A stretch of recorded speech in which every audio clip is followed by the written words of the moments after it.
90 రోజుల కోర్సు పూర్తి చేస్తే చాలు 100% ప్లేస్మెంట్ సపోర్ట్ తో సాఫ్ట్వేర్ జాబ్ మీ సొంతం. వెంటనే కోడ్ జ్ఞాన్ డెస్టినేషన్ ని సంప్రదించండి. Welcome to Suman TV. నేను మీ సుమన్ టీవీ నాగ్. చాలామంది పిల్లల్లో అంటే టీనేజ్ పిల్లల్లో దాని తర్వాత ఏజ్ వచ్చేటప్పటికి 10 సంవత్సరాల నుంచి 15 సంవత్సరాల మధ్య వచ్చేటువంటి పిల్లల్లో కనుక మనం చూస్తే కొంతమందికి ప్రాబ్లమ్స్ ఉన్నా చెప్పరు. సో వాళ్ళు మానసికంగా దెబ్బతింటూ ఉంటారు. వాళ్ళకి సమస్య ఉంది అనేటువంటి విషయం మనం ఎలా తెలుసుకోవాలి? పేరెంట్స్గా ఈ వీడియోని మీరు పూర్తిగా చూడండి. ఇటువంటి వీడియోస్ని జనరల్గా మీరు చూస్తేనే పిల్లలు ఎక్కడున్నారు, మన చేతిలో ఉన్నారా, వేరే వాళ్ళ చేతిలో ఉన్నారా, లేదు వేరే వాళ్ళు భయపెడుతుంటే మన దగ్గరకు వచ్చి చెప్పట్లేదా అనేటువంటి విషయం తెలుస్తుంది.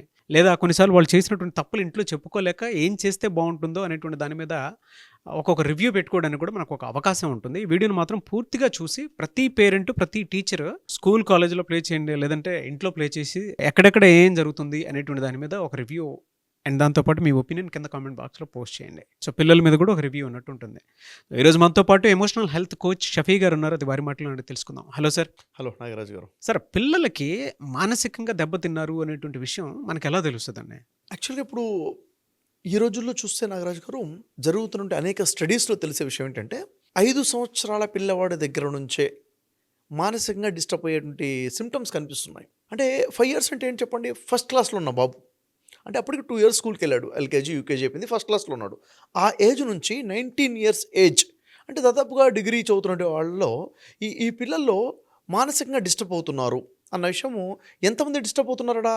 ప్రతి 6 మందిలో ఒక వ్యక్తి సైకలాజికల్గా డిస్టర్బ్ అయి ఉన్నాడు అని చెప్పి స్టడీస్ చెప్తున్నాయి. అంటే చాలా ఎక్కువ ఇది. అయితే మరి ఎందుకని ఇలా జరుగుతుంది, ఎందుకు ఈ డిస్టర్బెన్సెస్ వస్తున్నాయి అంటే రీజన్స్ కూడా ఉన్నాయి. అసలు సిమ్టమ్స్ ఏంటి, ఎలా తెలుసుకోవాలన్నది ఒకటి. ఇప్పుడు నా పిల్లలు ఏమైనా డిప్రెషన్లో ఉన్నారా, యాంగ్జైటీలో ఉన్నారా, సైకలాజికల్గా ఏమైనా డిజార్డర్లో ఉన్నారా అని తెలుసుకునే ముందు ఆ సిమ్టమ్స్ తెలుసుకుని అసలు ఎందుకు వస్తుందో కూడా తెలియాలి. చాలామంది ఆలోచనలు ఉంటారంటే నా పిల్లలకి ప్రాబ్లం వస్తుంది, ఎందుకు వస్తుంది అన్న ఫీలింగ్లో ఉండిపోతారు. అసలు ఎందుకు వస్తుంది అంటే చూడండి, చాలా రీజన్స్ ఉన్నాయి నాగరాజు గారు. ఒకటి ఏంటంటే ఇంట్లో ప్రాబ్లమ్స్ ఉన్నాయనుకోండి, తల్లిదండ్రులు తరచుగా గొడవ పడుతున్నారు, వాళ్ళిద్దరి మధ్య సరైన అండర్స్టాండింగ్ లేదు, దాని ఇంపాక్ట్ పిల్లల మీద ఎక్కువగా ఉంటుంది. అలాంటి వాతావరణం ఈరోజు చూసుకుంటే మిస్అండర్స్టాండింగ్ చాలా పెరిగిపోతున్నాయి, పిల్లల మీద ఇంపాక్ట్ పడుతూ ఉంటుంది. అయితే పేరెంట్స్ పిల్లల మీద సరైన శ్రద్ధ చూపించకపోయినా, సరైన ఎఫెక్షన్ లేకపోయినా కానీ, అటెన్షన్ లేకపోయినా కానీ ఈ ప్రాబ్లం క్రియేట్ అయ్యే అవకాశం ఉంటుంది. రెండోది, పేరెంట్స్ పిల్లల మీద ఓవర్ ఎక్స్పెక్టేషన్స్ పెట్టుకుంటారు చాలామంది.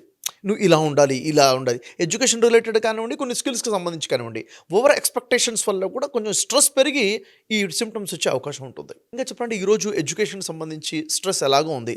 వర్కింగ్ అవర్స్ కానివ్వండి, హోంవర్క్స్ కానివ్వండి, ఆ కాంపిటీషన్ కానివ్వండి, చదువుకు సంబంధించిన ఒత్తిడి వల్ల కూడా వస్తుంది. పిల్లోడికి ఏదైనా సబ్జెక్ట్ అర్థం కాలేదనుకోండి, ఆ సబ్జెక్ట్ అర్థం కాలేదు అని ఆ టీచర్ అంటే భయము, ఆ స్కూల్ అంటే భయము, అక్కడి నుంచి మొదలైపోతుంది అనమాట. ఇది కూడా రీజన్ అయి ఉండొచ్చు. ఇంకా ఈరోజు చిన్నపిల్లలైనా పెద్దవాళ్ళైనా ఫ్రెండ్స్ మీద విభేదాలు వస్తున్నాయి, గ్రూపిజం వస్తుంది. ఆ గ్రూపిజాన్ని ఎలా తట్టుకోవాలో అర్థం కాక తనకు తాను లోగా ఫీల్ అయిపోయి కూడాను ఈ ప్రాబ్లమ్స్ క్రియేట్ అయిపోతున్నాయి. ఇంకా ఈ రోజుల్లో ఇంకా చెప్పాలంటే బుల్లింగ్ ఎక్కువైపోయింది, వేధింపులు ఎక్కువైపోయినాయి, ఇబ్బంది పెట్టడం ఎక్కువైపోయింది, ఇంకా బాడీ షేమింగ్ కూడా పెరిగిపోయింది చిన్నపిల్లల దగ్గర నుంచే. అవునా? ఇంకా పిల్లవాడు తెలుసో తెలియక చిన్న తప్పు చేశాడు అనుకోండి, గిల్టీ ఫీలింగ్ వచ్చేసి దాంట్లో నుంచి బయటపడటం, అలా తెలియకపోవడం వల్ల కూడా సిమ్టమ్స్ వస్తుంటాయి. ఇలా చెప్పుకుంటే మెనీ రీజన్స్, చాలా రీజన్స్ ఉన్నాయి. నా పిల్లవాడికి ఈ సైకలాజికల్ ప్రాబ్లం రాదురే అన్న ఆలోచన ఉండడం తప్పు. వచ్చే అవకాశాలు ఉన్నాయి, మనం పసిగట్టుకుని బయటపడాలి. ఎలా తెలుసుకోవాలి అసలు? ఎలాంటి సిమ్టమ్స్ ఉంటే ప్రాబ్లమ్స్ ఉన్నాయని తెలుసుకోవాలి అంటే ఫస్ట్గా మనం మాట్లాడుకున్నట్లయితే ఈ పిల్లల్లో ఒక రకమైనటువంటి హోప్లెస్నెస్ ఉంటుంది, ఇంట్రెస్ట్ లేకపోవడం, నిరాశ, ఒక దుఃఖము, ఒక సాడ్ ఫీలింగ్ ఉంటుంది. ఎప్పుడు కూడా వాడు ఏదంటూ ఇంట్రెస్ట్ చూస్తూ ఉంటాడు, ఒక రకమైన బాధలో ఉంటుంటాడు, ఎలోన్గా కూర్చొని ఉంటాడు. ఈ సిమ్టమ్స్ ఎక్కువగా కనిపిస్తున్నాయి అంటే ఇది ఖచ్చితంగా మానసికంగా ఉన్నటువంటి ఒక సమస్యకి లక్షణం అని చెప్పుకోవాలి. ఇంకొక లక్షణం ఏంటంటే నాగరాజు గారు, తొందరగా కోపం వచ్చేస్తుంటుంది. మొన్నటిదాకా బాగానే ఉన్నాడు, ఈ మాత్రం చికాకు ఎక్కువ పడుతున్నాడు, కోపం ఎక్కువ వస్తుంది, ప్రతి చిన్నదానికి అరిచేస్తున్నాడు, కోపపడుతున్నాడు. ఇది ఒక సిమ్టమ్, ఎక్కడో ప్రాబ్లం ఉంది, ఇది సిమ్టమ్, ఇది ఏదో కాజ్ వల్ల ఇది వచ్చింది. కాబట్టి ఈ ప్రాబ్లమ్ని పెరగకుండా చూసుకోవాల్సిన అవసరం కూడా ఉంది. ఇది ఒక సిమ్టమ్గా మనం చూడొచ్చు. పిల్లల్లో ఆత్మవిశ్వాసం బాగా తగ్గిపోయి ఉంటుంది. ఇది ఒక సిమ్టమ్. ఎలా? వాళ్ళు ఓపెన్గా మాట్లాడడం తగ్గించేస్తారు. ఓపెన్గా నవ్వడం కానివ్వండి, కలవడం కానివ్వండి, షేరింగ్ కానివ్వండి, మనకు అర్థమైపోతుంది ఏంటి వీడు కొంచెం తగ్గిపోయాడు, లోగా ఉన్నాడు అన్న ఫీలింగ్ ఉంటుంది. ఈ సిమ్టమ్ మనం గుర్తించాలి పేరెంట్స్గా. టీచర్స్ అయినా గుర్తించాలి, పేరెంట్స్ అయినా గుర్తించాలి. ఎప్పుడైతే మనం ఇగ్నోర్ చేయడం మొదలు పెడతామో ఆ డిప్రెషన్లోకి వెళ్ళే అవకాశము, యాంగ్జైటీ పెరిగే అవకాశం ఎక్కువగా ఉంటుంది. కొన్ని రకాల భయాలు ఉంటాయి పిల్లలకి. కొన్ని రకాల యాంగ్జైటీస్ ఉంటాయి. ఉదాహరణకి రోజుకి నార్మల్గానే స్కూల్కి వెళ్ళేవాడు, స్కూల్కి వెళ్ళాలి అనేసరికి ఒక రకమైన యాంగ్జైటీ వచ్చేస్తుంటుంది. స్కూల్ అంటే భయం, ఇంక వెళ్ళకూడదన్న భయం. ఇంకా ఎందుకు ఇలా వస్తుంది? మొన్నటిదాకా బాగానే ఉన్నాడు కదా, ఫ్రెండ్స్ని కలవాలంటే భయం, ఎందుకు భయపడుతున్నాడు? బయటికి వెళ్ళాలంటే భయం. ప్రతి చిన్న చిన్న విషయాలకి యాంగ్జైటీగా ఫీల్ అవడమో భయాలు, ఇదొక సిమ్టమ్. ఈ సిమ్టమ్ని చూసి మనం ఇగ్నోర్ చేయొద్దు. ఎందుకు ఇలా ఫీల్ అవుతున్నాడు, ఏంటి సిమ్టమ్ ఎందుకు వచ్చింది మనం చూసుకోగలరు. సైకలాజికల్ డిజార్డర్ వస్తుందా, మొదలైందా అన్నది చూసుకోవాలి. ఇది కొంతమంది పిల్లలు ఎలా ఉంటారు, నార్మల్గా ఉండేవాళ్ళు ఒకేసారి అగ్రెసివ్గా ఫీల్ అయ్యేవాళ్ళు మొదలవుతారు. ఎందుకు? ఎక్కడో వాళ్ళు డ్యామేజ్ అయి ఉంటారు, ఎక్కడో ట్రామా ఉండి ఉంటుంది, ఎక్కడో ఒక రకమైన పెయిన్ ఉండి ఉంటుంది, దానికి ఒక రకమైన కోపము అగ్రెసివ్గా బిహేవ్ చేయడం మొదలు పెడతారు. ఇది ఒక సిమ్టమ్. ఇంకా భోజనం చేసే విషయంలో కూడా సిమ్టమ్స్ మనం చూడొచ్చు నాగరాజు గారు. భోజనం చేసేవాడు సడన్గా తినటం తగ్గించేస్తాడు, తినటం ఇంట్రెస్ట్ లేదంటాడు, పాలు తాగడం వద్దంటాడు, ప్రతిదీ కూడా తినటము తాగడం విషయంలో ఇంట్రెస్ట్ లేదని తగ్గించేస్తున్నాడు. సడన్గా ఆహారపు అలవాట్లు మారిపోయాయా? ఇది ఒక సైకలాజికల్ సిమ్టమ్. సడన్గా ఓవర్గా తినటం మొదలుపెట్టాడా? ఇది కూడా సైకలాజికల్ సిమ్టమ్. మనం అనుకుంటాము, పెద్ద పట్టించుకోము. ఇక్కడ మనం క్యాచ్ చేసి సరిగా వాళ్ళని ట్రీట్ చేయగలిగితే ఆ ప్రాబ్లం నుంచి బయటపడతారు. స్లీపింగ్ డిజార్డర్స్ కూడా వస్తాయి నాగరాజు గారు. చాలామంది రాత్రి నిద్రపోవాలంటేనే భయపడుతుంటారు. ఎందుకని? వాళ్ళకి ఏదైతే ట్రామా ఉంటుందో దానికి సంబంధించిన ఆలోచనలు వస్తుంటాయి, కలల్లాగా వస్తుంటాయి, కాబట్టి భయపడి నిద్రపోరు. ఇది ఒక సిమ్టంగా ఉంటుంది. కాబట్టి నిద్ర లేట్, ఏదో ఆలోచించుకుంటూ లేట్ నైట్ పడుకుంటుంటారు, ఉదయం లేవలేరు. స్లీపింగ్ డిజార్డర్ వస్తుంది. ఇంకా చాలామంది ఎలా ఉంటుందంటే ఒక రకమైనటువంటి డిప్రెషన్లోకి వెళ్ళి వాళ్ళు నిద్ర పట్టదో, ఇట మేలుకోను లేరు, ఒక రకమైనటువంటి మత్తులో ఉండిపోయి అలాగే ఉండిపోతుంటారు, లేవబుద్ధి కాదు వాళ్ళకి. ఇవన్నీ కూడా సిమ్టమ్స్. ఇది వింటుంటే ఇలాంటి సిమ్టమ్స్ ఉంటాయా అనిపిస్తుంది, కానీ ఆ పేరెంట్స్కి తెలుస్తుంది. ఏ పేరెంట్స్ పిల్లలైతే సిమ్టమ్స్ ఉన్నాయో, ఇప్పుడు నా మాటలుంటే అవును కదా, ఈ లక్షణం మా పిల్లల్లో ఉంది కదా, మా బాబులో ఉంది కదా అని వాళ్ళకి అర్థమవుతుంది.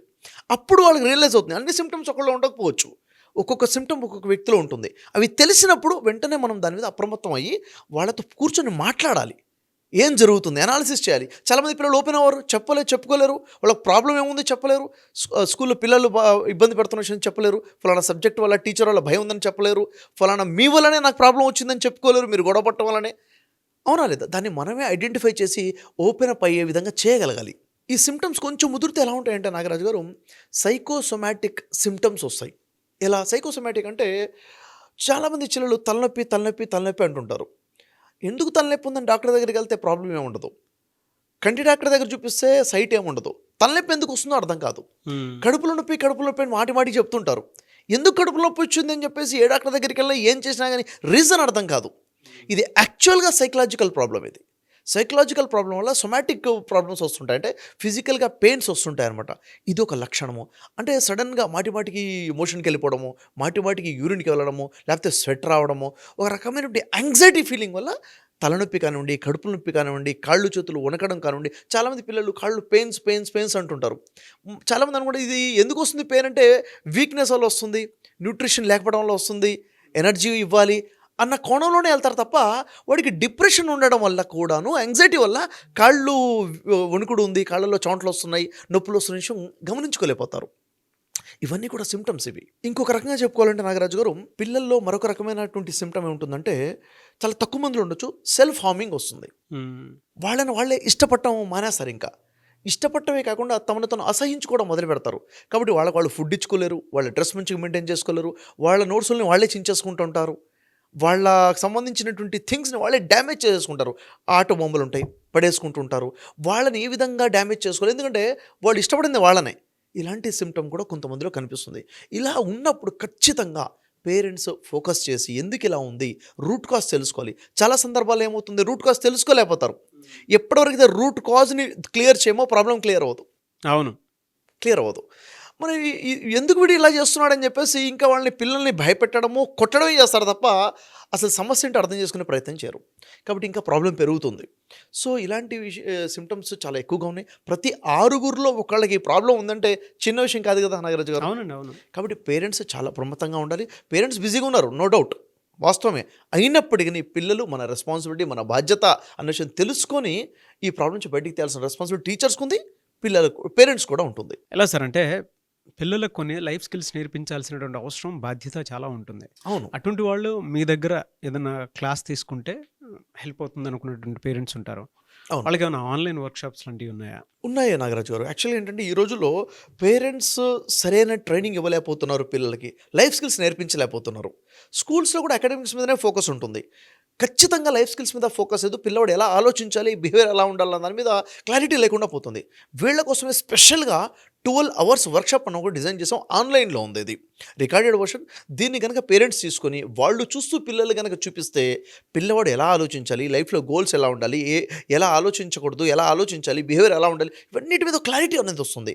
అప్పుడు మనిషి అకాడమికల్‌గానే కాకుండా మానసికంగా స్ట్రాంగ్‌గా ఎలా అవ్వాలో కూడా క్లారిటీ వస్తుంది. ఈ వర్క్‌షాప్ ద్వారా వాళ్ళు ఖచ్చితంగా లాభాన్ని పొందొచ్చు కూడాను.